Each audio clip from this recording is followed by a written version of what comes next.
Thank you again for joining this evening. You are now attending the webinar entitled Native Self-Representation from Social Media to Reservation Dogs. Our leader for this session is Shannon Epplett, Instructional Assistant Professor, School of Theater and Dance, Illinois State University. Shannon Epplett is a theater historian, director, deviser, and an enrolled member of the Sault Ste. Marie tribe of Chippewa Indians. He is an instructional assistant professor at Illinois State University, where he has taught theater history, devised theater, film studies, and Native American popular culture.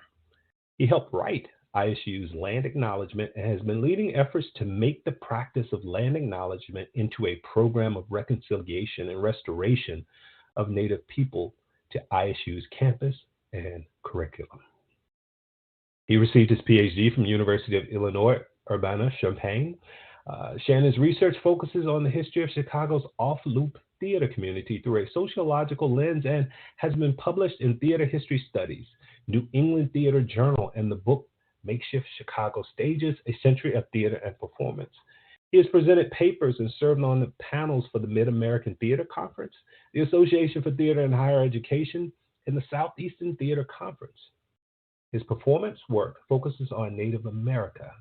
He recently directed the premiere of Ojibwe playwright Martin Strinsley-Wilkes' Pink Man, or The Only Indian in the Room at Illinois State University, dramaturged the production of Larissa Fast Horse's The Thanksgiving Play for University of Southern Maine, and staged the outdoor relational performance piece Sunset on the Longest Day, a Native commentary on land acknowledgement at Illinois State University's Horticulture Center. To our network of teachers, you all both nationally and internationally, and without further ado, I present to you our scholar and our leader for this session, Shannon Epplett. Shannon, we're honored to have you with us tonight, and we look forward to hearing your talk. Well, thank you. It's great to be here. I'm going to advance the slide, but thank you, Mike, and also thank you to Raven Ferguson and everybody at the Humanities Center, and thank you all for being here. I know we're all looking forward to a break, so I appreciate people taking some more of their own time to participate in this. So happy Native American Heritage Month. So Mike used the same graphic. I had to add the word happy to it. It's like we're not supposed to be happy that it's Native American Heritage Month, but anyway. So, Ani Kinawea, Boju Indino Maganadog, Shannon Indigenakas, Ajajak Ninjudum, Bawating and Dojiba. And what I said is hello, everyone. Hello, all my relatives. I am Shannon Epplett. I'm a member of the Crane clan of the Sault Ste. Marie tribe of Chippewa Indians. And I'm also a faculty member in the English and Native Studies Department at Illinois State University. Nemendandam Oma Ayayan. I'm happy you're here. So this presentation has grown out of the work I've been doing at Illinois State University for the past 5 years. I've been a faculty member in the theater department where, like you said, I taught theater history, theater studies, devising, and I currently teach in the English department and the Native Studies minor. And in my Native Studies classes, I center the cultural output of a living people. I focus on popular culture, film, TV, social media, fiction, music, theater, dance, and visual art by and for Native Americans. My background in education is in theater. It's theater history, arts administration, and performance as a scholar and as an artist. My cultural background is another matter. I'm an enrolled member of the Sault Ste. Marie tribe of Chippewa Indians. And just to clarify, Chippewa, Ojibwe, and Anishinaabe are all terms for the same thing. That's my tribe. And I use the terms interchangeably. Chippewa and Ojibwe are the English and French renderings of the same term. So the English heard it as Chippewa and the French heard it as Ojibwe, and there we go. And Anishinaabe is what we called ourselves. Our community is in Sault Ste. Marie, Michigan. My mother was raised there. My grandparents, my other family lived there. So I spent every summer and holiday in the Sioux. The map in the top corner shows the extent of Anishinaabe lands prior to colonization, and the red squares and dots kind of peppered around it are present-day reserves and reservations. And that's a picture of me on the St. Mary's River last summer during our powwow. And that's our tribal flag, the black flag in the corner. And ISU's logo is in the middle because I currently teach at ISU. So I was raised, I'm a first-generation college student. I'm from a blue-collar background. I was raised in Muskegon, Michigan, and attended Muskegon Community College. Then I went to Western Michigan University. I was majoring in theater. I then moved to Chicago, where I worked in the theater and dance communities for 15 years. I spent 9 years working in arts administration for the Dance Center of Columbia College. And then I went to graduate school for theater history, first at Illinois State for my master's, which is where I now teach, and then to University of Illinois for my PhD. And my research focuses on the history of Chicago's off-loop theater community. And there's a picture of me with a chapter of the book that I wrote that came out 2 years ago. And my research focuses on Steppenwolf theater quite a bit. That's why there's a picture of Steppenwolf. But the question I always got while doing my graduate work on Chicago history was, well, what does that have to do with being Native American? And the answer is, well, nothing really, other than I'm the one doing it. I can be two things at once, right? Just like anyone else. I can be Anishinaabe and a Chicago theater expert. But thinking back, the connection for me was that I always viewed the Chicago theater scene as a community, as an ecosystem of relationships that perpetuate and maintain themselves over time, which I now see is a very indigenous way to view things. And I had always, as a student, resisted studying Native studies in college because it was mostly non-Native instructors and advisors sort of pushing it on me. And I remember thinking, what are you going to teach me about being Native? I know where to go if I want to know more. So all of this is to say that my background in Native studies is really firsthand and based on lived experience, which brings me to where I live and teach now. So one of the most striking things for me, moving from Michigan to Chicago to downstate Illinois, was Native American representation and visibility, or I should say the lack thereof. So in Michigan, there are reservations and Native communities. There is a Native cultural presence. And in Chicago, there is an urban Indian community. In central Illinois, there's almost nothing other than place names and problematic mascots. And the absence is striking. Illinois, Indiana, and Ohio were cleared of Native people in the 19th century. And this was by design and by violence. They didn't just vanish. They were cheated by treaties, killed, starved, or marched out at gunpoint. It was not peaceful, and it was not by their own choice. Flash forward to the 1950s. We had the tribal termination policies and the Indian relocation program. And both of these programs were meant to get rid of Indians, or at least legislate and assimilate them out of existence, so that the US government no longer had any obligation to honor the treaties that kicked the natives off the land in the first place. So the Termination Act was like a corporate buyout of reservations. They got a one-time cash payout and gave up your rights as a member of a Native tribe. And the tribe was then off the books and the federal government was off the hook. Over 100 tribes and reservations were terminated under that program. The good news is about 60 of them were later reinstated. But it was a terrible thing. The Relocation Act was aimed at moving Native people off reservations. They were given a one-time payment to move to cities and promised jobs and housing, and this was meant to assimilate them into mainstream society. The jobs were usually low-wage jobs in factories. The housing was usually in the worst neighborhoods. Most of what was promised was not delivered. So in Chicago, the Native people banded together and they took care of their own. They started schools and health clinics and community centers and organizations, and they built a community out of people from many different tribes. Today, there are about 75,000 Native people in Illinois, and it's mostly in Chicago. And the Chicago community, it's a diasporic community. It's Native people from many different tribes that are not native to Illinois, and they're dispersed around Chicago and the suburbs. And that's in Chicago. So the Native absence downstate, where I live now, is striking and problematic. And you don't miss what you don't know. And with no Native people around, it's hard to know anything. So we have, like I said, problematic mascots and place names around here, and that's about it. This year, the state of Illinois has enacted a mandate for the teaching of Native American history and culture in the K through 12 curriculum, which goes into effect next year. So I teach at the third largest state college in Illinois. ISU is a teacher's college, and 1 in 7 K through 12 teachers in Illinois come from ISU. ISU's faculty is 90% white. Our student body is about 70% white, 10% Latino, 9% African American. The majority of our students come from Illinois, they're in-state, which, like I said, is not prior to this had any sort of requirement that people learn anything about Native history. So I realized if I didn't represent Native people and content and ideas in my classes and in my service work, there would be nothing here. And our students need that, especially the ones going into K through 12 education.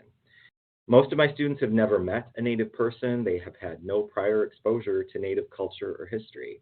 So I focused on the task of making Native Americans visible for them. And the great thing is, they are interested and curious, and by using popular culture as an entree, they learn about Native American history and cultures and ideas and issues. As I said in the original proposal for this seminar, so when in doubt, go back to what you said in the first place. I'm quoting myself now. Popular media offers a way to center Native America in the present and teach what anthropology and history cannot, how it feels to be Native in the present. This is a case study of efforts to increase Native representation and decolonize the curriculum by leveraging student interest in entertainment and pop culture and new media. And by focusing on the storytelling and creative output of contemporary Native people, this approach builds empathy and understanding in students who frequently have no previous engagement or encounter with Native cultures. So today is going to focus on 3 things: bad versus good representation. I'm going to talk through what I teach in my Native American pop culture courses, and then I'll close by sharing some material and lesson ideas that have worked well. So I intend to leave you with some ideas and resources to use and adapt in your own teaching.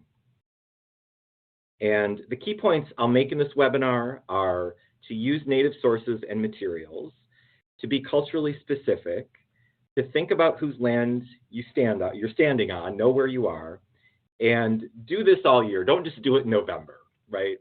So I'll come back to these ideas later. And I expect that some of what I'm going to say today, you probably already know. I'm hoping some of you are doing this, but maybe this is good reinforcement. But this is how I present what I do to non-Native students and how I apply it in my teaching.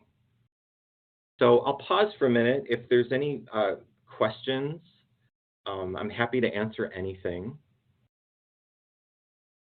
Good deal. Thank you. Thank you, Shannon. Yeah, and again, I remind everyone, if you should have any questions whatsoever, feel free to include them in the chat. One question, Shannon, is in your class, when you're focusing on pop culture, how much time is spent with considering dominant narratives? How much time is spent deconstructing myths, stereotypes, or misunderstandings about indigenous populations or Native Americans?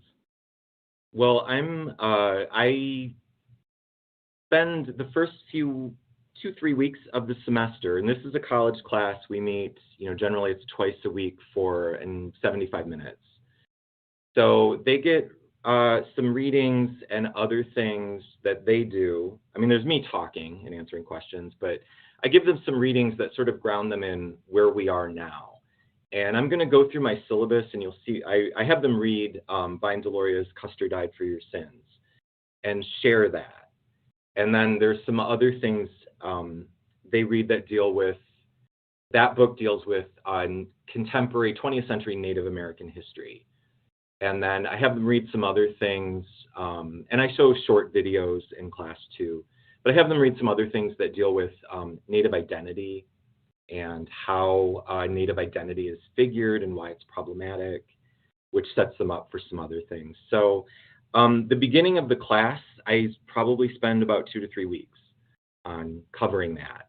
And then we get into the, movies and books and things. Okay.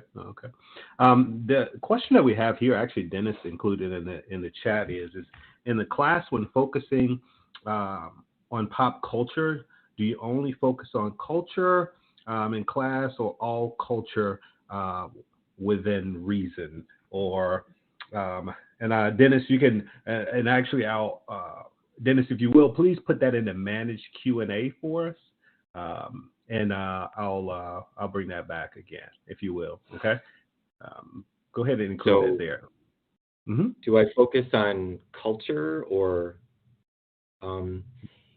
Yeah, what I focus on really is I show films, TV shows, novels, etc., work created by living Native people, and they don't all.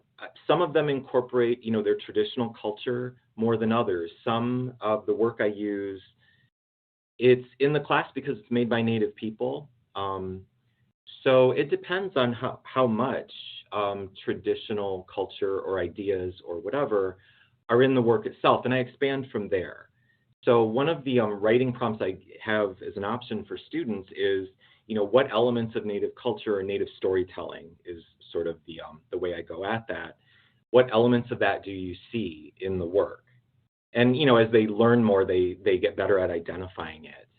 But I spend I point it out for them when I see it. Sometimes, for example, I show the film Smoke Signals, and it's about, it was made in the late 90s, but it's two young men who go off the reservation on sort of a road trip, and you don't really see a whole lot of their traditional culture, but they reference, watching Western movies and sing a song about John Wayne, and one of them, they talk about fry bread, which, is something most Native people eat. So, there are markers of Native culture, but it is not necessarily traditional culture in that work. So it just depends on what's in the work. The thing I focus on in the class is work made by living Native people. So that is entertainment first and foremost. Good deal. Thank you for that. And in the interest of time, we'll move ahead, and I'll bring some additional questions to you during our next break. Again, thank you everyone who are including your questions in the chat. Please feel free to enter others. Okay, thank you. Okay, so there's visibility and there's representation, and they aren't quite the same thing. So in my experience, Natives are not visible in Illinois or Indiana or Ohio in the way they are in other states like Michigan, Minnesota, and Wisconsin due to the genocide against them. There are Native communities in those states, and there are none in downstate Illinois. And it shows you don't think about what you don't see. So out of sight, out of mind, that was the point of the Indian Removal Act. So we're not visible, and as a result, we're often not represented in curriculum, in campus programming, or we are, but it's not very well. So at ISU, where I teach, Native American Heritage Month programming, if there was anything in the past, tended to be showing a documentary that I refer to as trauma porn, followed by a discussion that would be moderated by a non-Native person. And I knew that what that was showing was not, a real or true picture of Native America. So I designed my class to focus on, the good things that were happening. So Reservation Dogs, the series, was just beginning. Firekeeper's Daughter was just coming out, the novel. And I knew there was a lot of great Native-made art and media happening. So I wanted to counter the sad Indian trope and uplift the positive. Which brings me to the quote from Stuart Hall, "How people are represented is how they are treated. Representation has consequences." So if we're represented badly, we can be treated badly. And if we're not represented at all, then we can just be ignored by the majority. So if we're not visible, then we're erased.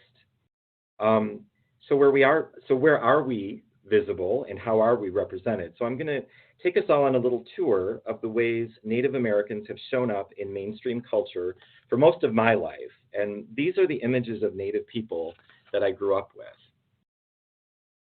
Okay, so sports mascots, right? So I attended Muskegon High School. Our logo is in the corner there, home of the Big Reds. I got a PhD from University of Illinois, home of Chief Illiniwek. There's the usual argument that these mascots, I'm making air quotes now, honor Native people, and it's a tradition that goes back decades. So a lot of these mascots originated in the 1910s, 1920s, and the idea of Indians was somehow connected to an idea of America and being Native at a time when immigration was high. So these were sort of nostalgic and nationalistic and kind of xenophobic. this kind of Native American imagery has more to do with summer camp and the scouting movement and Western novels and films, but it had nothing to do with actual Native Americans. It was never about honoring us. And the example I used to use at U of I, when I inevitably had the chief conversation again, was, so if you wanted to honor your dead grandmother, would you dress up like her with a big old paper mache head on and dance around during halftime of a football game? Like, I don't think you would. Okay, so then there's food as brand names and corporate logos. You know, there's a lot of corn and tobacco products here. You know, these are crops that are native to America, get it? The Apache bullets is really distressing. That was a new one to me. Okay, and then in place names, I said, you know, I'm in Illinois, so we have Chicago, which comes from the word Chicago, which is place of onions. Wild onions used to grow along the Chicago River. Wabash Avenue, or the Wabash River, Wabash, Indiana, comes from the word wabush, which is rabbit in Anishinaabe. There's a pricey neighborhood on the northwest side of Chicago called Sauganash, which comes from the word Jaganash, which is an Anishinaabe term for white people. So that's appropriate. Metamora, this is a small town in central Illinois near where I'm at. And this comes from a play that was popular in the 19th century. I was a theater history major, so, but it was the name of the main character. This was the prototype for the noble savage character. And he was played by a white actor in red face. So Metamora is a brave and noble warrior who dies at the end of the play, making way for the white people to take over. And the play was used to build public sentiment for the Indian Removal Act in the 19th century. Okay, popular culture. So we have Cher. Her 1973 hit Half-Breed speaks only of the shame of being Native American. And the song was written by John D. Loudermilk, who also wrote the song Indian Reservation, or Cherokee People, that's how most people know it, which was by Paul Revere and the Raiders. And he claimed that his grandparents were on the Dawes Roll as Cherokees, but that's not true. Her Indian princess costume features a war bonnet headdress, which is a symbol of bravery and leadership that only men wear. Cher also claimed to be Native, which she's not. That's been debunked. And some of the jokes, I recently watched an episode of Sonny and Cher. A lot of the jokes on the show were about Cher being Native, and they are really racist. And you can't just say, well, you know, that was then. She still does it. As recently as 2018 on her tour, she continued to perform the song while wearing the costume. Then we have Tonto. So the character was only added to the original Lone Ranger radio drama so that the Lone Ranger would have somebody to talk to. So his purpose is just to be the sidekick. He doesn't have any storyline of his own. It's not clear what tribe he belongs to. On the radio, he was apparently Potawatomi. The radio show originated in Detroit, which is Potawatomi land. The writers might have been borrowing names and terms from their summer camp experiences. But if he's Potawatomi, he should really have a canoe rather than a horse. On TV, he was apparently from a Plains tribe, but it's never clear. And think about this, he's basically a traitor to his people. The Texas Rangers were all about justice for white people, not Indians. Tonto means fool in Spanish, and Tonto's defining trait is his broken English. And there was a 2013 film that tried to, fix Tonto and give him a backstory. But he was played by Johnny Depp, an actor who has also falsely claimed to be Native American. So the attempts at fixing Tonto seemed really ham-handed. He was supposed to be the survivor of a tribe that was massacred. He has survivor's guilt, but he was still a comedic figure in the film. So Tonto is a white person's version of an Indian, and the reboot was an attempt to make a problematic character palatable, and it just did not work. You can't fix a character that's based on a racist premise in the first place, especially if it's not Native people taking it on. The Crying Indian. So this was a 1971 public service announcement and ad campaign about pollution. And this just reinforces the trope of the vanishing Indian. It implied that Native people belong to the past, not the present. And that character was played by Iron Eyes Cody, aka Aspera Oscar de Corti, who was an Italian-American actor who made a career by playing Indians in Hollywood Westerns. Then we have costumes. I can excuse children for wanting to dress up as Indians, but adults should really know better. So feathers and beads and jewelry, and all I did was, Google sexy Indian, and, plenty of versions of that came up. So feathers and beads and jewelry and designs often have cultural and spiritual significance. They're not just decorations. Headdresses are a symbol of honor. They're not party hats. So our culture shouldn't be your costume. Dances with wolves. So they used native actors, so that was good, but there were no native writers or directors or producers on that film. The Native Americans are just window dressing for a story about a white guy finding himself. He saves the natives, but it's really them who save him. It is nice that he hooks up with the only white woman in the tribe, though, but it just reinforces the white savior trope.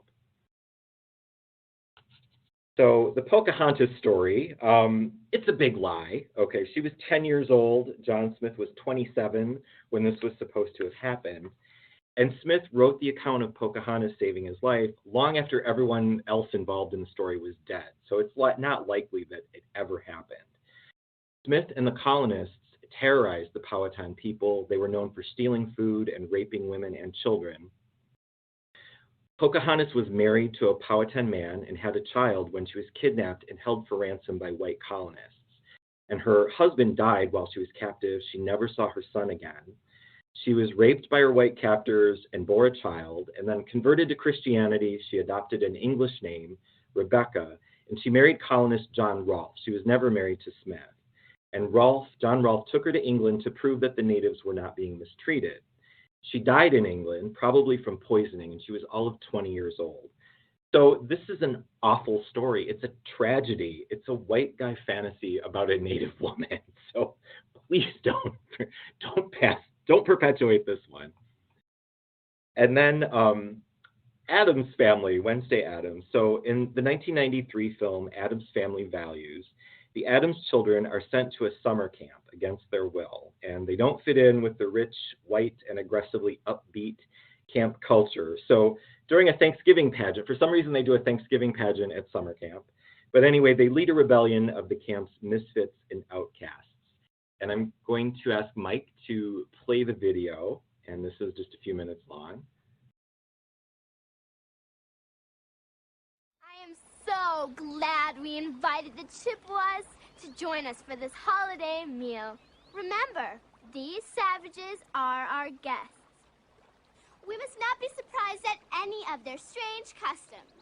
After all, they have not had our advantages, such as fine schools, libraries full of books, shampoo.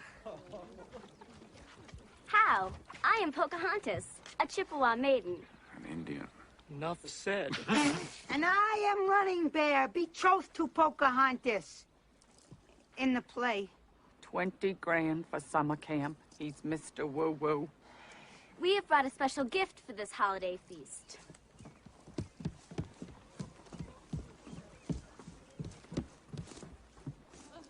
I am a turkey.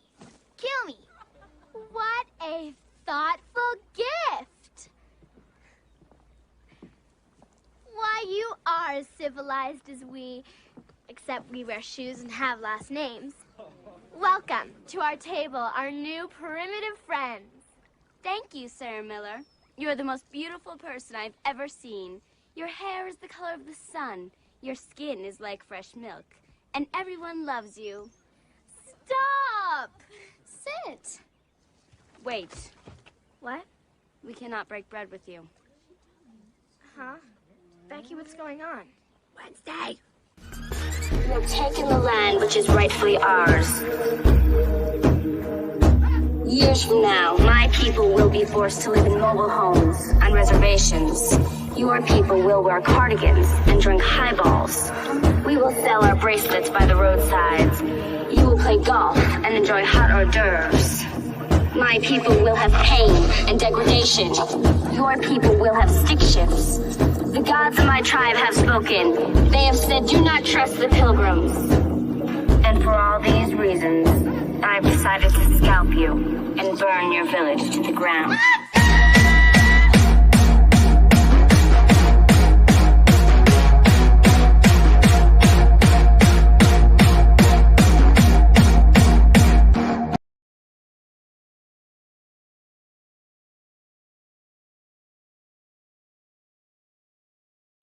Okay, so that's my little joke. Actually, that speech resonated for a lot of Native people. I remember seeing the film in a theater when I was in college and wanting to cheer. And it became the basis for a song by the Hallucination, also known as a tribe called Red, called Burn Your Village to the Ground. And they were part of the music as you entered the room, and I'll talk more about them in a minute.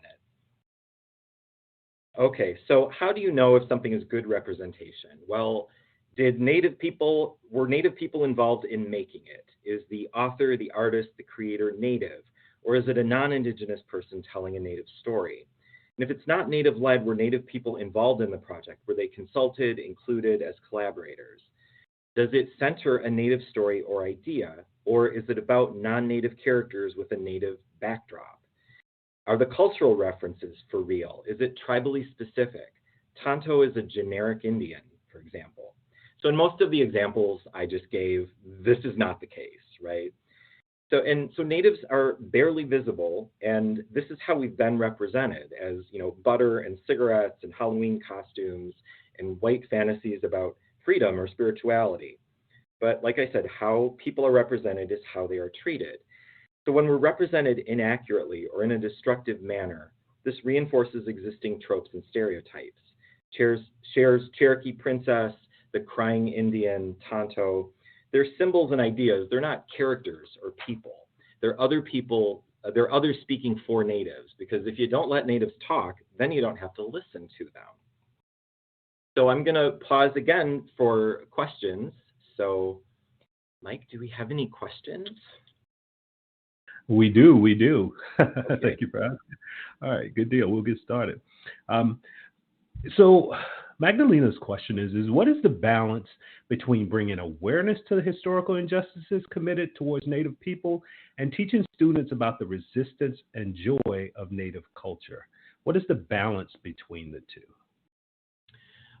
I focus on the material I have. So films like Smoke Signals, which I've brought up, and some of the other films I show, I give them enough backstory. So they've had a grounding, an overview of Native American history, and it's a very fast overview.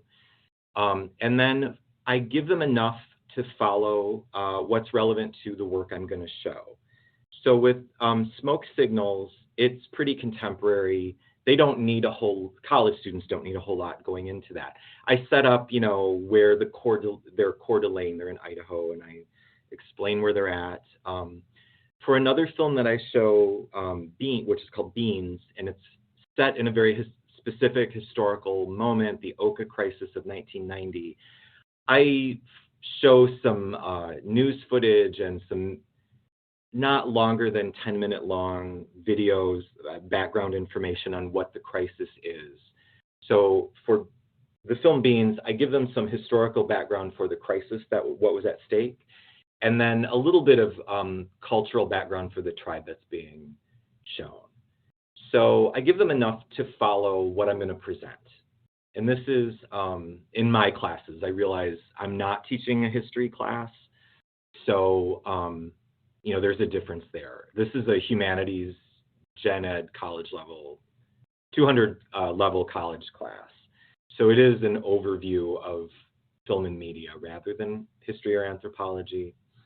So the answer is I give them just enough to recognize it in the film and follow the story. Good deal. Thank you for responding to that. And thank you for the question as well, Magdalena. Yeah. Next question. Media always leaves negative impressions of different cultures. As a child, I thought all Native Americans used drugs because of peyote's reference in Young Guns. How do we get past these misconceptions? It's nearly impossible to avoid. Yeah, I mean, I'm thinking of some of the things. Reservation Dogs, I mean, there's quite a bit of weed in that show. So that's maybe not the best example, but showing, well, one thing, some of the work I deal with none of it deals with peyote, the Native American church, but one of the films I show, a character descends into alcoholism, and it's very clear why he does. It's, and alcoholism, drug abuse are big problems in Native communities, but, you see what led him down this path. That's really the story of the film. The film is Indian Horse. So, I mean, drug use, alcoholism are real issues, and they show up in the work, but I think giving some background of why is powerful. It's not just we were born addicts. It's, this is the outcome of genocide, of all the bad stuff, leads people into some of these paths. So, yeah, it's a good question, and I don't have like an easy answer for it, admittedly, but that's one way I try to counteract it. Yeah, thank you so much. Background and context is so important. So, thank you for that. I'll take one more, and it's a question that was actually entered in the chat as well. Okay. It's a question of resources for younger populations of students. If you have any movies, or particularly for the teachers who are teaching primary grade levels, or if you have other audiences as well to consider. I believe the question, and I'm scrolling up, I apologize everyone, but I'm scrolling up in the chat because what kind of activities or resources would you suggest with students with moderate disabilities or young adults? Any movies that would best illustrate the history? And I guess that can apply to both groups. Any particular movies? One of the resources I use in my college class it's called the Mishomis book by Edward Benton Benai. And my college kids read it, and it is a children's book. I mean, ostensibly it's a children's book. It is Anishinaabe culture and creation stories, and it's a cultural primer for Anishinaabe kids. That's why the author wrote it. It came out, I think, in the early 80s. And you can get it in coloring book versions. The book itself comes with these sort of line drawing illustrations that you sort of want to color. And the book is sort of narrated by, Mishomis means grandfather, and it's this grandfather character who narrates the book and is telling you these stories. So that is like, you could use that, kindergartners, and read the stories to them, coloring the pictures. The book, it starts out giving like the creation story and names of parts of the body and what we call the seasons. It gets into stories about Nanabozo, who is the trickster figure, sort of the first Indian, and most of our stories center on this figure. You can find there's the story, Nanabozo stories in the book, and then there's plenty of those if you just Google Nanabozo, and there's a couple ways to spell that term, but anyway.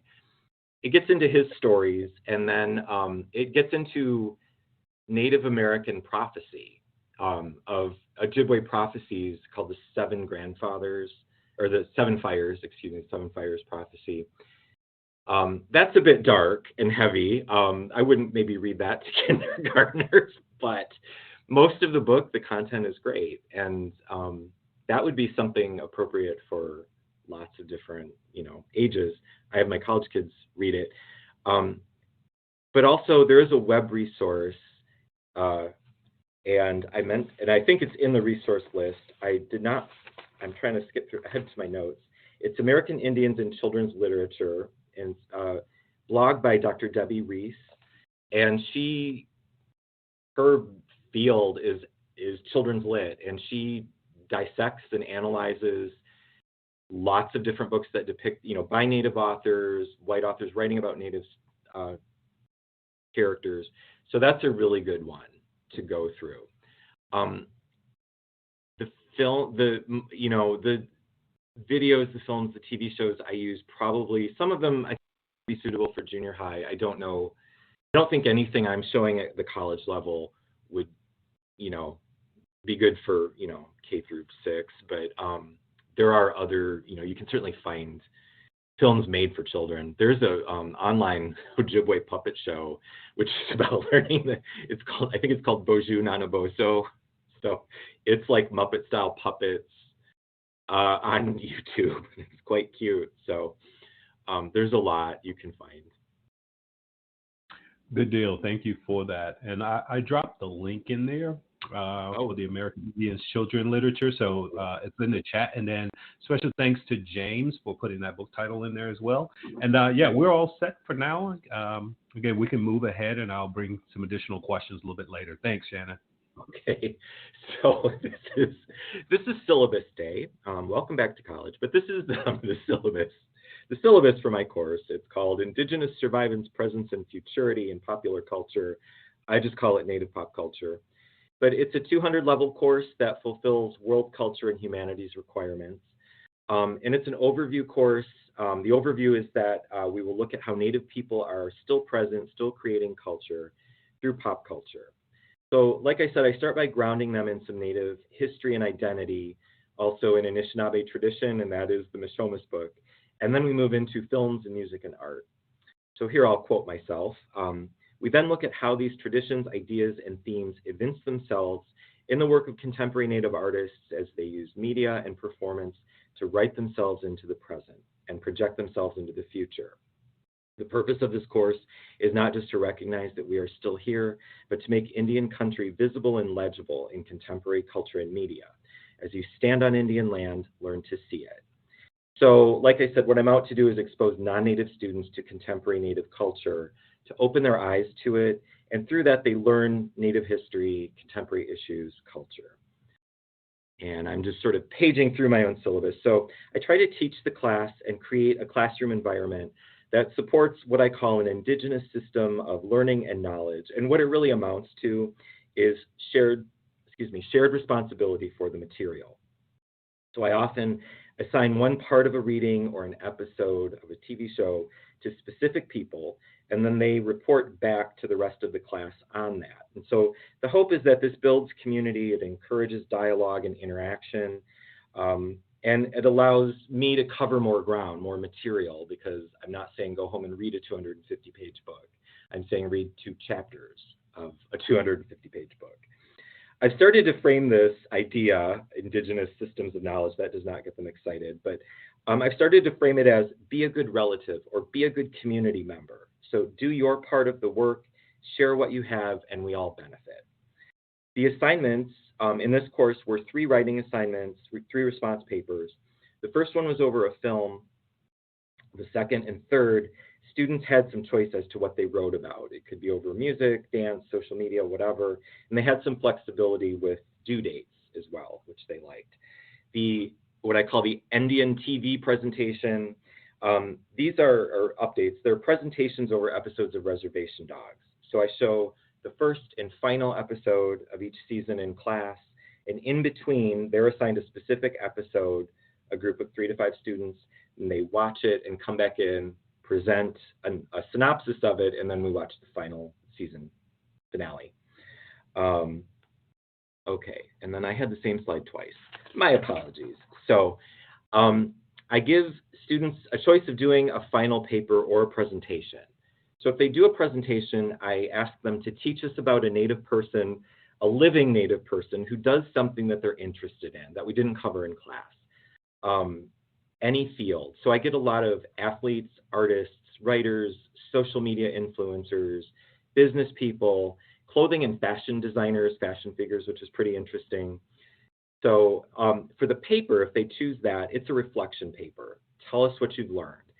It's not the most original writing prompt, but students often do a really good job of pulling some threads together and making some realizations for themselves. So I feel like it's a good summative thing for them to do. It gives them a chance to process and think about what has interested them the most over the course of the semester. And I give trigger warnings. So this is what I say, and I read this aloud the first day of class. For Native Americans, things have not been so great since 1492. Any Native person you meet is the survivor of a genocide. While the point of this course is to resist the sad Indian narrative and present contemporary Indigenous people in an uplifting light, it's also true that the past is always present for Native Americans, and the loss of our land, language, culture, religion, and children are never far away. Some of the material we will cover deals with historical trauma and its contemporary fallout, abuse, suicide, addiction, to name a few. It can be a dark ride. This material will challenge your thinking and offend your sensibilities. You've probably realized by now that the world is full of terrible things you'd rather not deal with. and I would be doing you a disservice by shielding you from it. So this is your trigger warning. Some of this material will upset and offend you. It should. However, this is art and entertainment, and what good art does best is to evoke an emotional response. An emotional response is not always a warm, fuzzy feeling. Sometimes it's more like a punch in the stomach. That said, if you have an issue with what we are reading or watching, please talk about it, either in class or with me afterwards. So I try to do this with some humor, but there it is. And this trigger warning, it's as much for me as it is for them. I have broke down in front of class on more than one occasion covering some of this material. So having to teach genocide, racism, and erasure, they take a toll. And I realized I need to repeat this warning periodically. So right now, the other day in class, I'm teaching reservation dogs, and I'm asking students to write a paper, a final paper on the series. And I had a student ask if they could write about suicide. So the first 2 seasons of the show deal with a suicide in the community. And the student wanted to do this because he had lost a friend to suicide a year earlier. And it just stopped me. I realized that I need to visit the trigger warning from time to time. The way this tragedy in the show unfolds is pretty slowly. And the show handles it really well. And the student wanted to write about that, how it portrays the impacts of losing a friend to suicide really honestly. And writing about it was going to help him, but he was in a place where he could do that. And I realized not every student is going to be. So that gave me pause. Like, I need to repeat this warning and set it up better. Okay, so I give them what's okay to say. So I say Indian, I say Native American, and Indigenous. I use all three. I refer to Indian country, as do many Native people, as a way to refer to the American Indian community generally.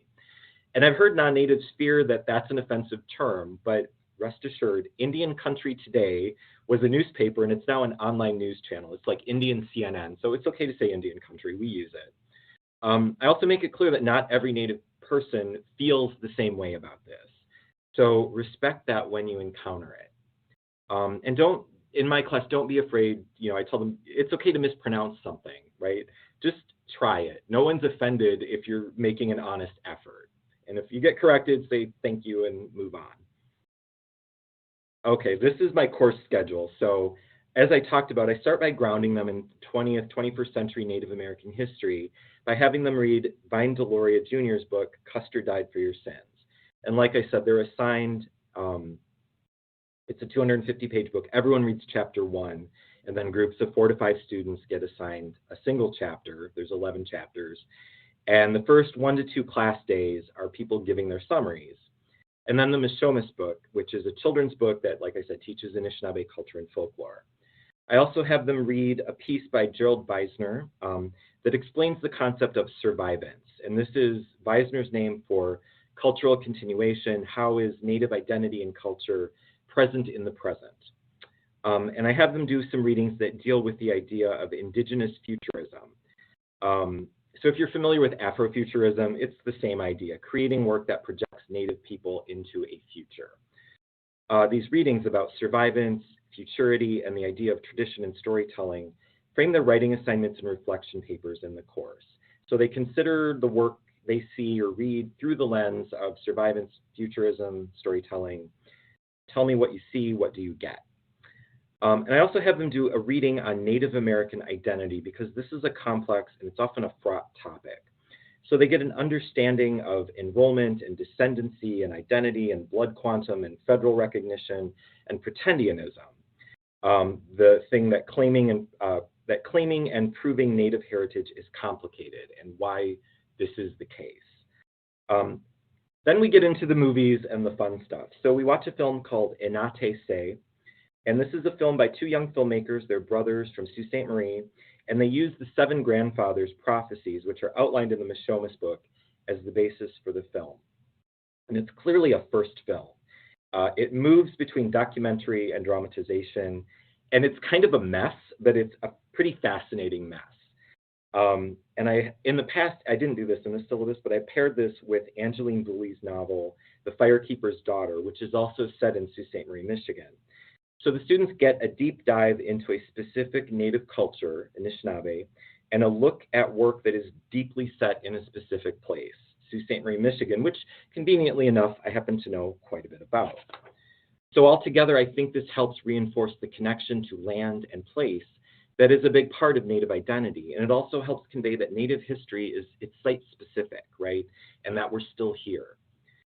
We then move on into social media and rock music, and there's a lot of hip hop and rap represented here, a lot of male artists on this syllabus. I found more variety recently, more female artists, and softer pop like Black Belt Eagle Scout, which was one of the songs that was playing in the waiting room. Samantha Crane is another one. Her music's been used in Reservation Dogs. And Trixie Mattel of RuPaul's Drag Race is Ojibwe, so I've played her in class too. I cover modern dance. Rosie Seamus and Emily Johnson are Native American dance artists. And Rulin Tangen, whose name appears there, runs a dance company called Dancing Earth. So I'm friends with Rosie Seamus, and I had her in this class Zoom into class for the day.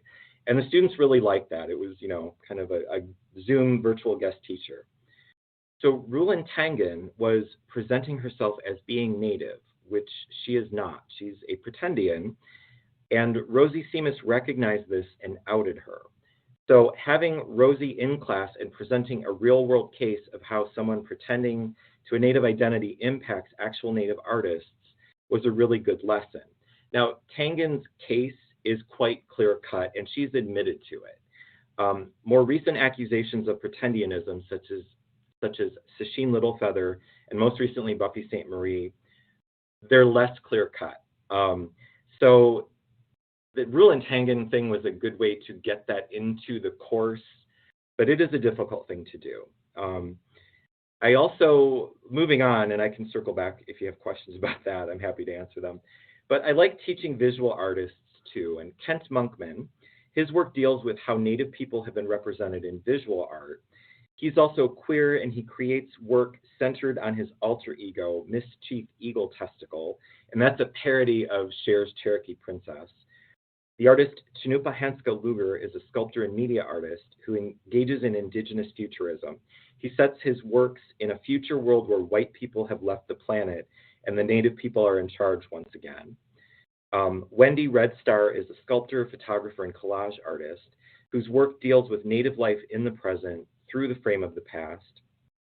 And what I like about this is you get a lot of visual history, and also there's a lot of humor and irony and satire in their work. Native humor is pretty dark, so it's kind of good to see it in visual art. In film, I do a unit on coming-of-age films, and I use the films Beans, Smoke Signal, and Indian Horse. And I'll talk more about those in a minute. But in my current class, we watch all three films in class, and then students pick one to write about. And the prompt has to do with survivance, futurity, and storytelling traditional culture. So Smoke Signals doesn't portray much traditional culture. Indian Horse and Beans do more. Beans presents some indigenous, a sense of the future. Smoke Signals doesn't. So it's a good writing exercise. I also do Native horror and sci-fi. So Blood Quantum is a really grisly zombie movie. Night Raiders is a dystopian sci-fi film. And I've also started teaching the film Prey, which is a prequel to the Predator movies. I usually don't show these in class. This is a homework assignment, and usually I try to time it around Halloween. So they pick one film and write about that. And then we start the series Reservation Dogs. Okay, so with Reservation Dogs, like I said, I show the first and final episode of each season. They get assigned an episode in between. And the show is now up to 3 seasons. So in my current class, they do 3 presentations, and I mix up the groups each time. The final writing assignment in my current course is a longer essay on something connected to the Reservation Dogs series. It could be over an actor, a plot line, a theme, a technical aspect. Like I said, I have a student who wants to write about the portrayal of suicide. Others are interested in the depiction of Muskogee culture and myth, the morality, friendship, feminism. So it's a good frame for them to kind of work in. So I don't have a question slide here, but I can pause a moment for questions if you have them. Okay. Thank you. And the question is I know you are working on land acknowledgements with the university. What recommendations do you have for other institutions, teachers here who are approaching land acknowledgements and considering ways that they can do so in a respectful, authentic, and an approach that honors, as opposed to it being performative? Do you have recommendations on that that you would like that you could share? Yeah, one of the resources that I've shared is the nativeland.ca website, which is a map of the world, and it can tell you whose land you're standing on. And then from that, it has links to resources about those tribes. If the tribes still exist, many don't, but if there's a modern day reservation or community, there's links to that, resources about history, treaties.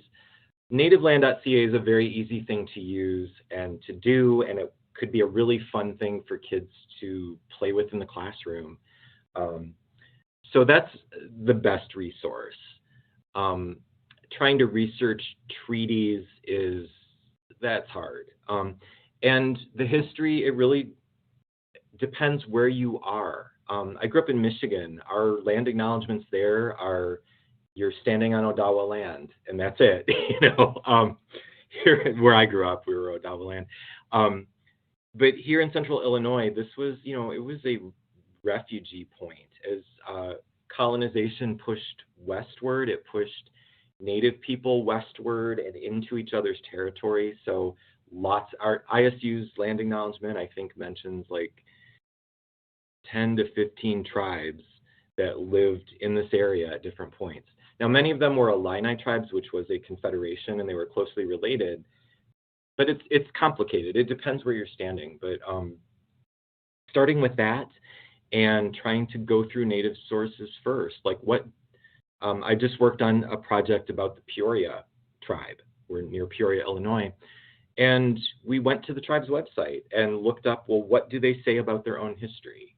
And sort of used that as the baseline and worked outward from that. So those are some like really quick ideas for that. But check and see if your institution or organization has a land acknowledgement already. Reading through it, at the beginning of a class or a program is always good. If there's ways to bring Native people in as speakers or resources in other ways, even through Zoom, is really great. And, every tribe that educational outreach, etc., they do different things. So the Peoria tribe, which I've just been looking at, they don't have a whole lot, right? I mean, they don't have a lot of resources at their disposal, clearly, but like my tribe, the Sault Ste. Marie tribe of Chippewa Indians, does a lot. So, just you can look around and find good things. The internet is a wonderful thing. So those are a couple of ideas. Good deal. So we have about 24 more minutes remaining. Okay. So we're gonna move ahead, and All right. for those who have questions, please enter them in the managed Q&A, and we will we'll get to them at the end. Thank you, Shannon. Thanks.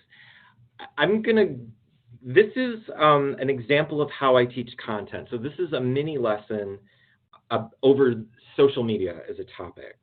So Skoden is a meme, and it seems to have developed around 2013 within Indian communities. And it's only in the past year or two that it's been listed on the Know Your Meme website. But according to Jonathan Potskin, who researches Indigenous hip-hop and has a website devoted to Indigenous rap, Skoden has showed up in Indigenous communities in the US, Canada, and Australia. In 2018, the CBC reported that graffiti of the word Skoden was appearing around Canada. The Sudbury, Ontario water tower, there we go.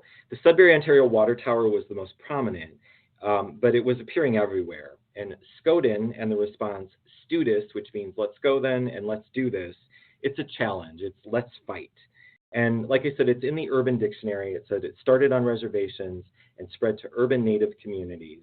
And it probably existed as an expression long before it became a meme.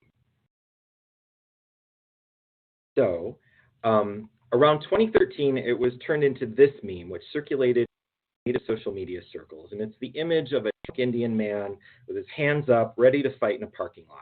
And he's kind of a sad mess, right? But he's somehow still ready to kick your butt.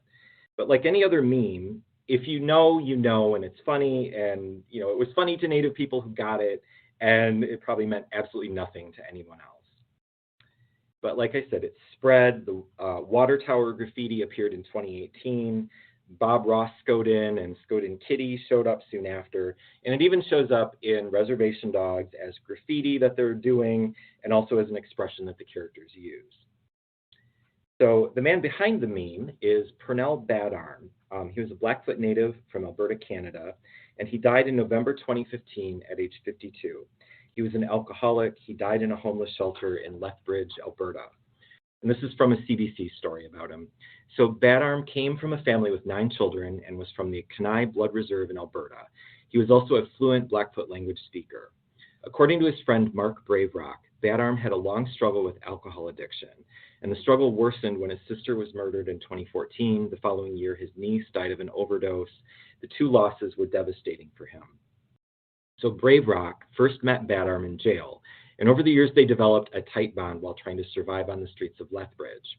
His friend said he still lived the old ways in his present day. He still stuck up for his belief in his native ways. He still had the heart of a warrior trying to survive. He didn't have an education or a job. In some ways, it was a resistance to assimilation into mainstream culture. Badarm spent most of his adult life bouncing back and forth between jail and the streets. And his friend said, "It's sad when I think of him. As a child, he lived a hard life. You learn to live. You learn to adapt." Braverock misses being able to speak the Blackfoot language with Badarm, a language that is slowly disappearing. Braverock said he knew about the meme using his friend's image, and that Skoden has more than one meaning. He said, "You could use it in a way of our fight for equality," said Braverock. And this is a quote from a Facebook page about Pernell Badarm. Quote, "Skoden ain't just a meme, it's the mentality that keeps Indigenous people going." So something that was initially making fun of its subject, the drunk Indian stereotype, takes on a new meaning, and it becomes a source of Native pride. So the growth of the meme coincides with the Idle No More movement, which began in Canada in 2012 in reaction to the passage of the Jobs and Growth Act, which was passed by a conservative Canadian government. The act diminished the rights and authority of Indigenous communities and made it easier for the Canadian government and business interests to push through projects without environmental assessment. The Jobs and Growth Act was about promoting oil pipelines, exploiting natural resources like timber and oil and mining on Native lands, and it reduced the legal recourses and say that Natives had to determine their own lands and futures. So to fight back, 4 Indigenous women started the Idle No More as a Facebook page, and it became a hashtag and a movement about Indigenous sovereignty. It quickly became an in-real-life movement with street protests and flash mobs, round dances in shopping malls disrupting commerce during the Christmas season. There were cross-country marches and hunger strikes and other high-profile instances of activism, all being promoted on social media.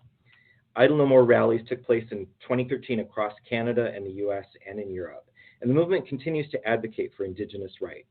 It was followed by other things like Standing Rock, protests over Enbridge pipelines, Line 3 and Line 5.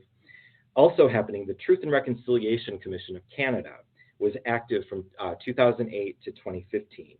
So the commission was established to document the history and the impact of the Canadian Indian residential school system. And it provided residential school survivors an opportunity to share their experiences during public and private meetings held across the country. So the TRC was meant to help heal trauma, but in doing so, it gave voice to it. In 2016 and 17, the Standing Rock protests over the Dakota Access Pipeline occurred, with Native people and allies standing up to local and state police backed by corporate interests. And the standoff was over an oil pipeline on a reservation which threatened the water supply. So Standing Rock gave rise to the Water Protectors, or Water is Life movement, Indigenous activists and allies who fight against oil pipelines and other threats to the environment. So Skoden, which is basically, you know, come at me, bro, in res slang, came to mean a whole lot more. It is native pride expressed in slang and spray paint and beadwork and brand names for indigenous-owned businesses, and it is also protest and activism. It's indigenous people appropriating white culture for a change. It's an English language phrase that is made to appear indigenous. And it's a song by the Snotty Nose Res Kids. They are a rap duo from British Columbia. The song is from 2018, and I'm sorry, I'm not going to play it due to time, but also fair warning, the song has some language that may mean it's not something you could use in a K through 12 classroom. But the song is powerful, and it closes with a voiceover from activist and artist Bo Dick, and I'm going to read that. The song closes with, "We the tribal people have standing, and it is up to the people to uphold justice. That means that law enforcement and the military's first responsibility is to protect the tribal people of this land. And we want to remind you, American and Canadian citizens, that you are still our guests here, and we are still your hosts."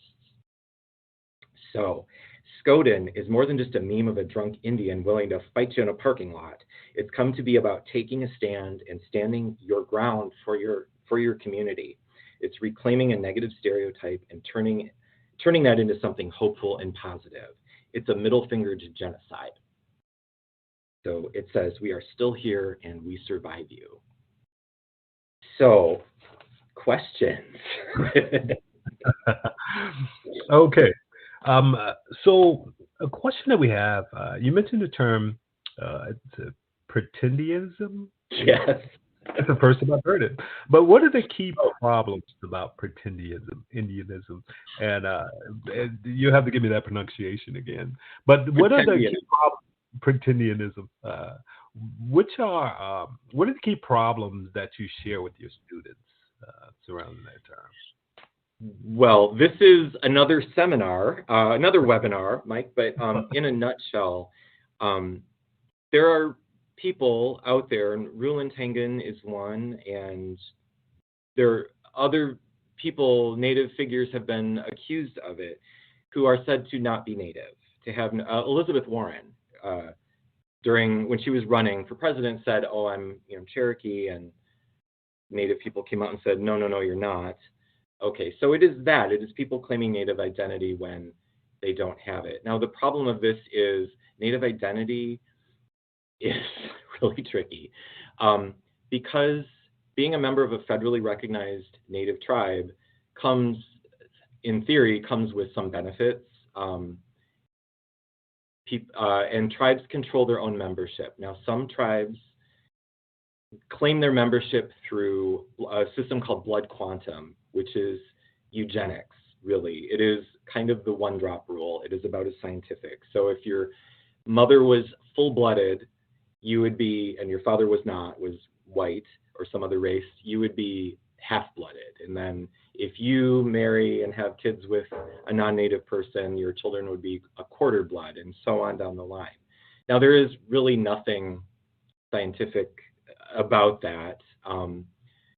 So some tribes use that, and if your blood quantum is too low, you can't be a member. The idea of blood quantum came from the federal government, which had a vested interest in making sure there were as few Indians as possible. Some tribes say if you're not enrolled by the time you're 18, you can never be enrolled, which is a problem for people who are adopted or raised outside their community. The other thing is the record keeping. Native identity, like any genealogy, is dependent on the records that are kept, census records and birth certificates, things that are kept by the colonizer themselves. So my grandfather didn't have a birth certificate because he wasn't born in a hospital, right? And kind of out in the North Woods where, it wasn't important. So it's things like that that make it very tricky. And then there are the family stories of, well, grandma was a Cherokee princess. Well, if that's all you know of the story, that's all you have to go on. And people's racial categories change with the wind, whether they're on the census as an Indian person or a person of color or what. And that shifts for some people over time. What category can you be? So it is tricky. And charges of pretendianism, there are a lot of them lately. Buffy St. Marie, the singer and performer, has recently been accused of that, and they've very compelling evidence has been presented that suggests it's true, but you know, digging further into it, it is not. You know, there's problems with some of the claims, right? So it's an ugly thing. It is Native people policing our own identity. We've been so colonized now, we police ourselves in that way. So usually these charges go after people in the public eye, like singers, you know, prominent people. There's been a lot in academia throughout Canada, several people in academic positions where it was supposed to be a job for a Native person have been charged with not being Native. Their claims to Native identity can't be verified. So it is really complicated. Do you want me to say more about it? It's understandable. It's a tricky thing to wade into, and the Rulin, I felt really confident teaching the Rulin Tangan thing, and also because Rosie Seamus was there to, the person who sort of figured it out, and it seemed very resolved when I taught it. Now, Buffy St. Marie is still, this just happened. And it's not clear, like I don't have an easy answer at the end of the day, so it's hard. The thing I don't like about it is when things like that go public, it makes everybody non-Native afraid to engage with Native anything. Like, what if I get it wrong? What if this person isn't really Native? So that's what I don't like about that. So, and I mean, you know, I think Buffy, I grew up watching Buffy on Sesame Street. You know, I mean, she's done a lot of good in the world. So it's, you know, well, that's understandable. I like how you framed it at the beginning. You said, well, Mike, that's another webinar. So, hey, we'll talk offline about that. Okay. But yeah, so yeah, we will, in the interest of time, we'll go ahead and move ahead. Thank you again for answering those questions. Yeah. Should I move ahead with, I realize we're running low on time. Do you want me to keep going? No, okay. No, it's fine to go ahead. I'm really interested in hearing the next section. So, yeah, let's go ahead. Thank you. Mike, if you need to cut me off, that's totally fine. No. No. We're going to run until the tape runs out. That's my old school reference. Okay. Keep going. Yeah. Thanks, Shannon. All right. So what is good representation? Well, if you're looking for good Native American content or work, it's not that hard to find. One of the things I have my kids do in class is get out their phones and think of something they're interested in, like, you know, comic, graphic novels or skateboarding or basketball or whatever, and then put the word Native American in front of it and see what you get. And you'd be amazed. You'll find a Native person doing that thing. But in literature, Tommy Orange, the novel There is a 2018 novel about urban natives in Oakland, California, won the 2018 National Book Critics Circle Award. It was just the One Book, One Chicago pick for Native American Heritage Month. Marcy Rendon is Ojibwe. Her Cash Black Bear crime fiction series follows a young Anishinaabe woman helping police investigate a series of murders in rural Minnesota. Angeline Booley, who is a member of my tribe, her young adult novel, Firekeeper's Daughter, and a sequel just came out. But it's sort of a Native Nancy Drew novel. So, and Rebecca Roanhorse writes young adult sci-fi novels that feature Navajo characters. She's won lots of Hugo and Nebula awards for her work. She's written for Echo in the Marvel Comics. And there's many more out there, but that's just to name a few. The films. I teach Smoke Signals, which is a 1998 coming-of-age story about two Native men on a road trip. The first major film written, produced, and directed by Native Americans, and it would be suitable for probably even junior high. There's nothing too adult in it, I don't think. Indian Horse is a 2017 drama about a young man who survives a Canadian residential school and becomes a professional hockey player. This, too, I think could work in high school, perhaps in junior high. Beans is a 2020 drama about a Mohawk girl growing up during the 1990 Oka crisis in Quebec, and it's directed by Tracy Deer, and it's based on her own experiences.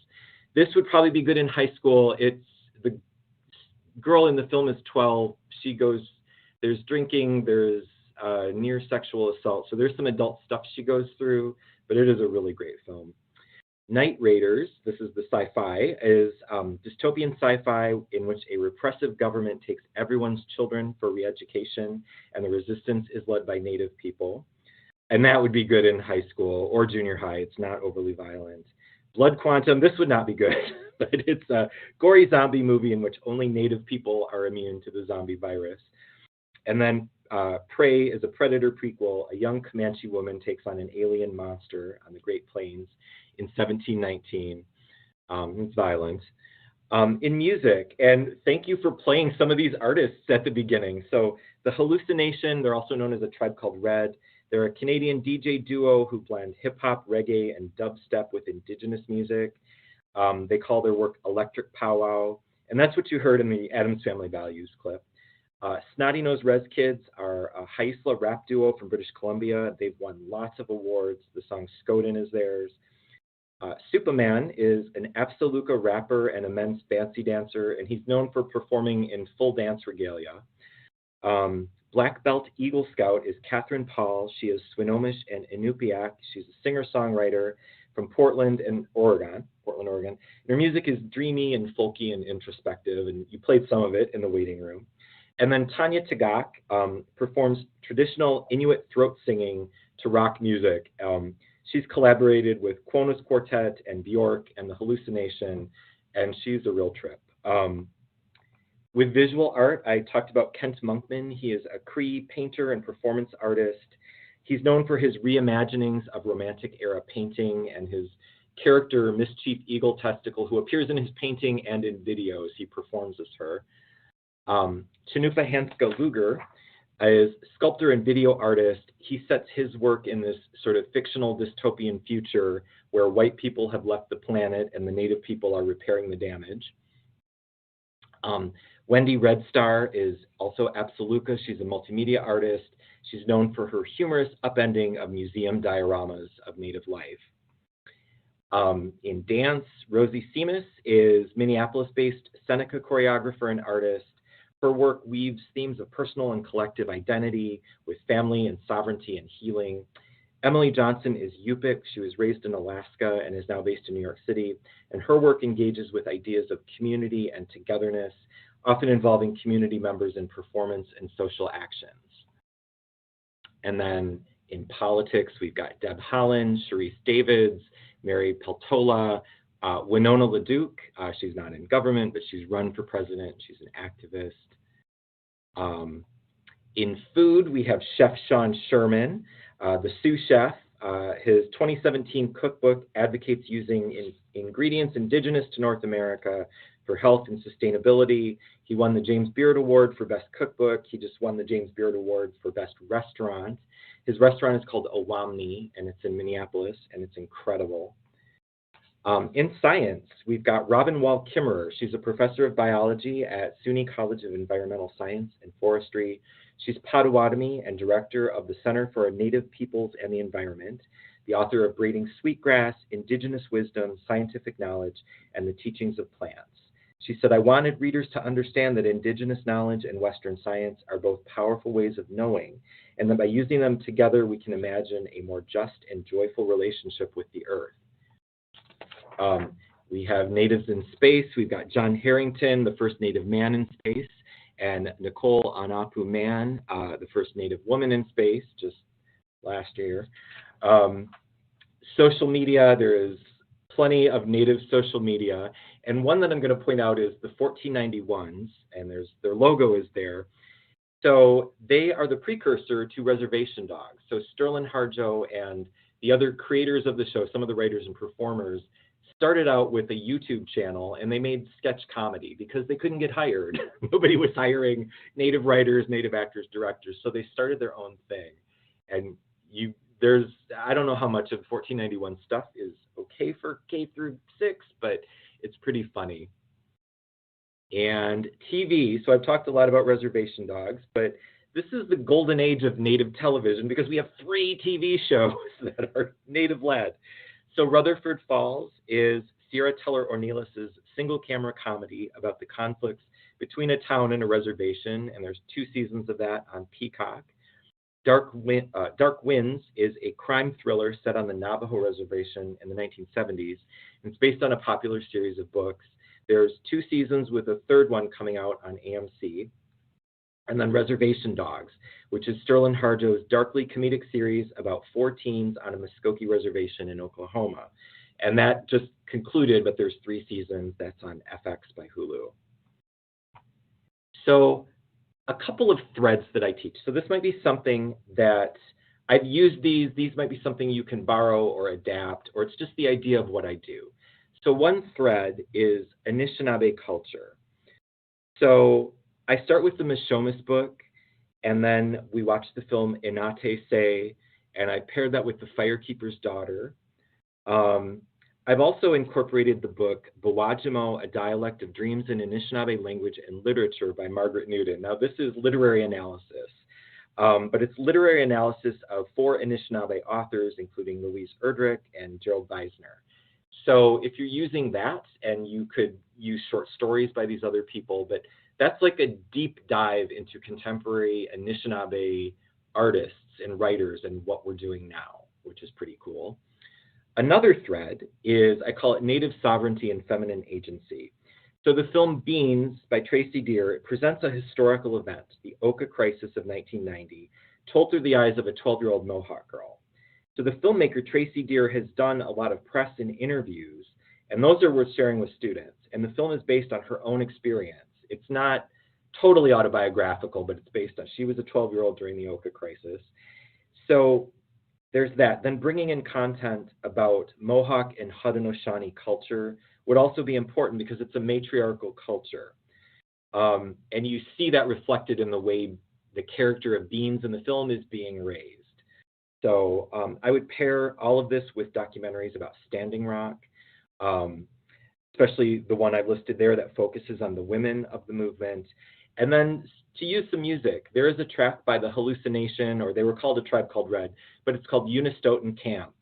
And it is, it's a 4-minute music track, but it's about another standoff between Indigenous people and the Canadian government, the Wet'suwet'en tribe fighting a pipeline, and the resistance is led by their female chief. Another thread focused on boarding schools.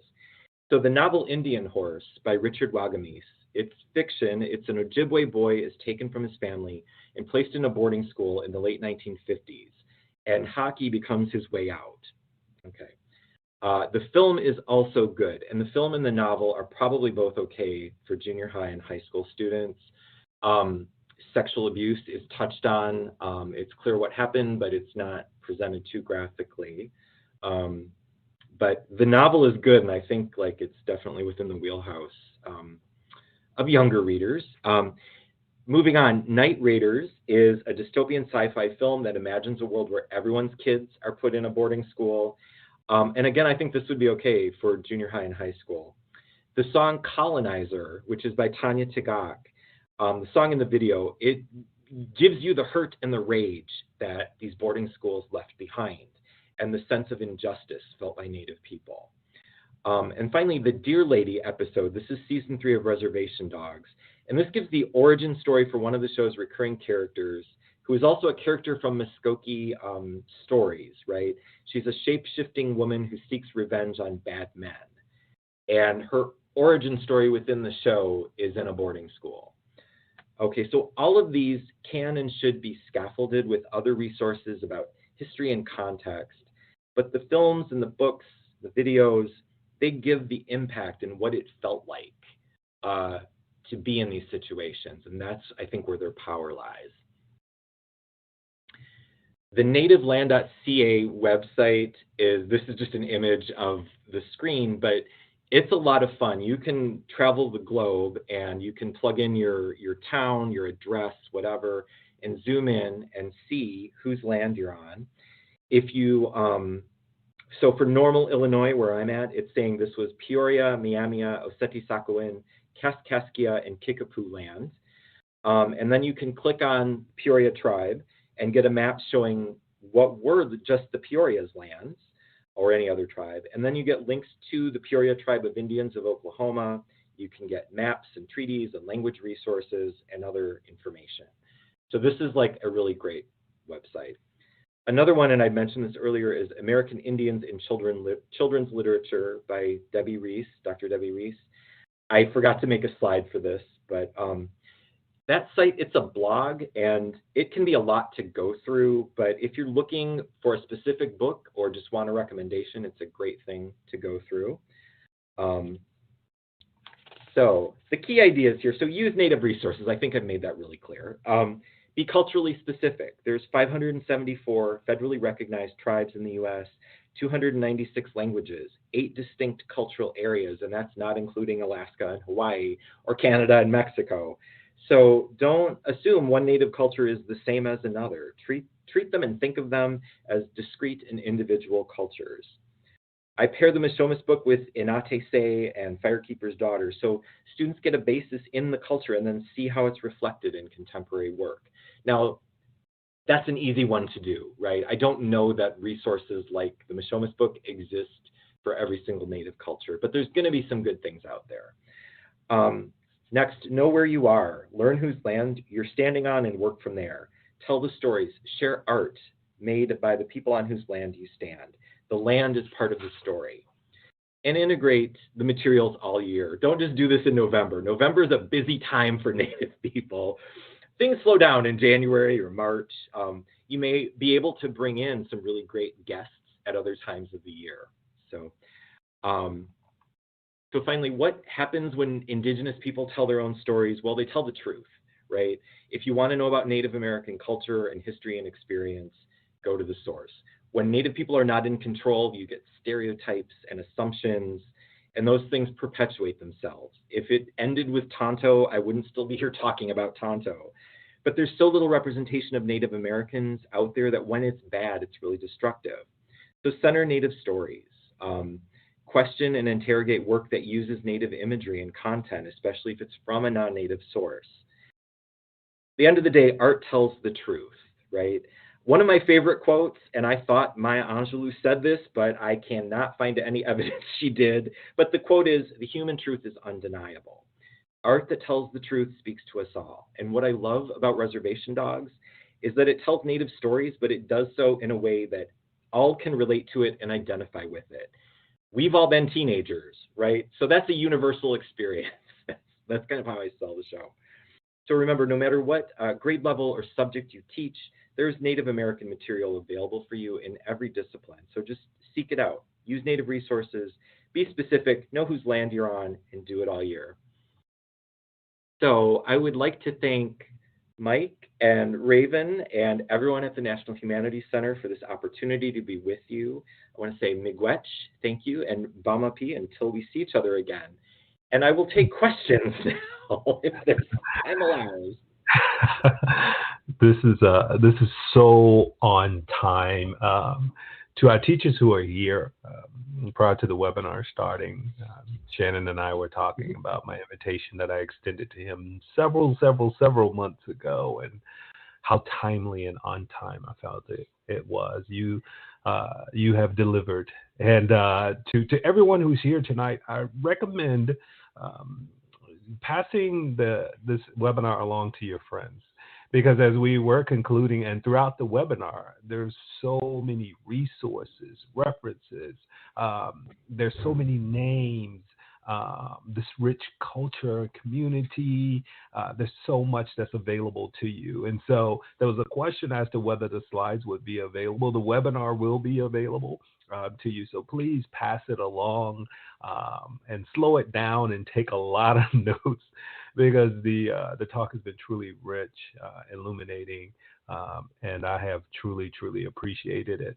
There was a question about dark winds that came through, and I believe you referred to that. And there were maybe a few other questions. Again, everyone, we are over time at this point, and I'd be happy to pull some of these questions, Shannon, and email them to you. I will say there was one question that Carla had as to her students, and maybe you can address this for her.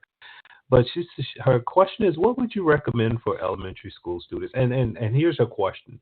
She said that one student in my 5th grade class asked, who are Native Americans and where do they live? Because we don't see them.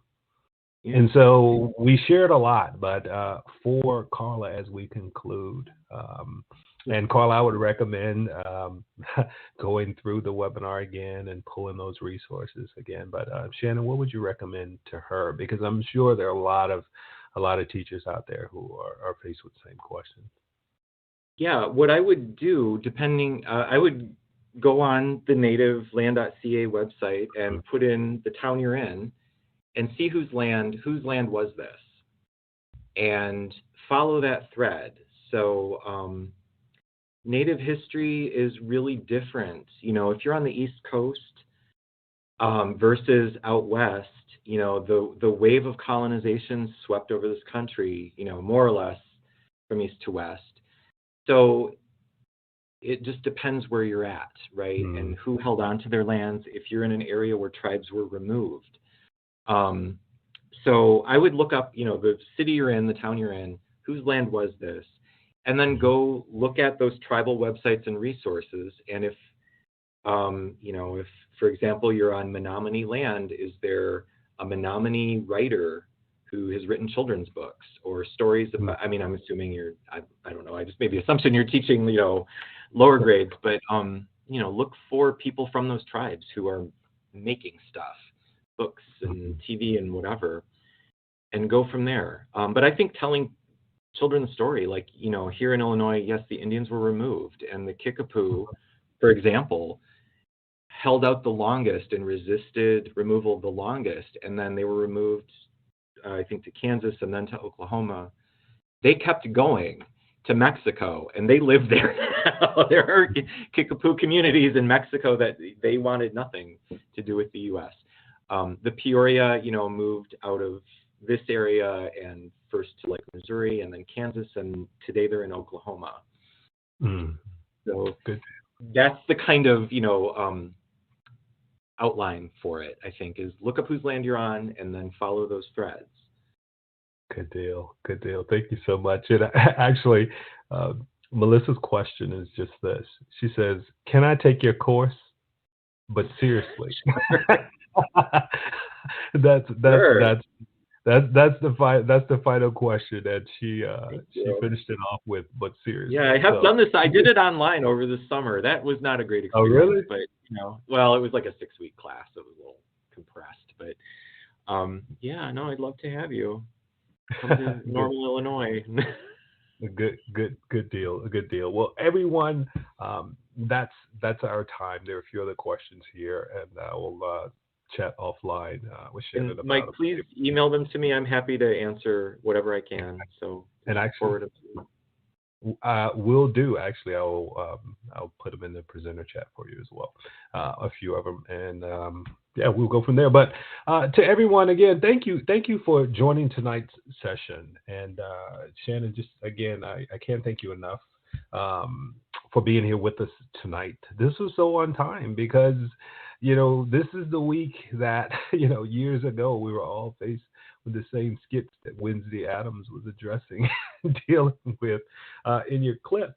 But there was so much clarity that was brought. And so I appreciate your honesty and drawing upon your lived experiences and your resources and your passion for this work. It really stood out.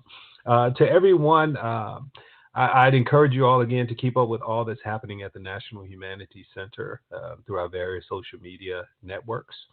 And if you're so inclined, please support the humanities education programs.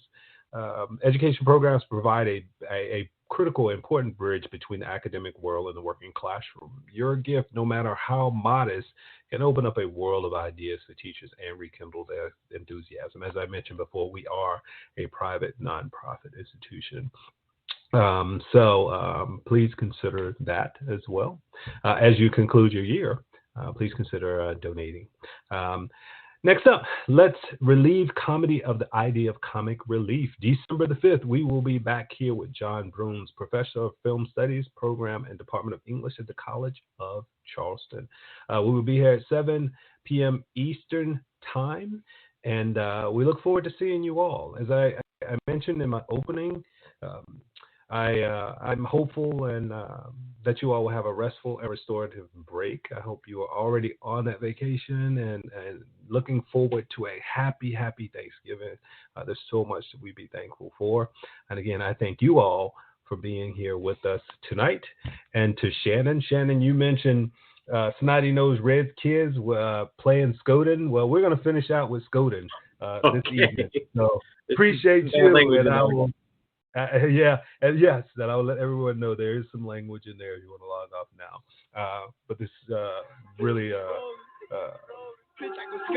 honest song. Again, thank you all.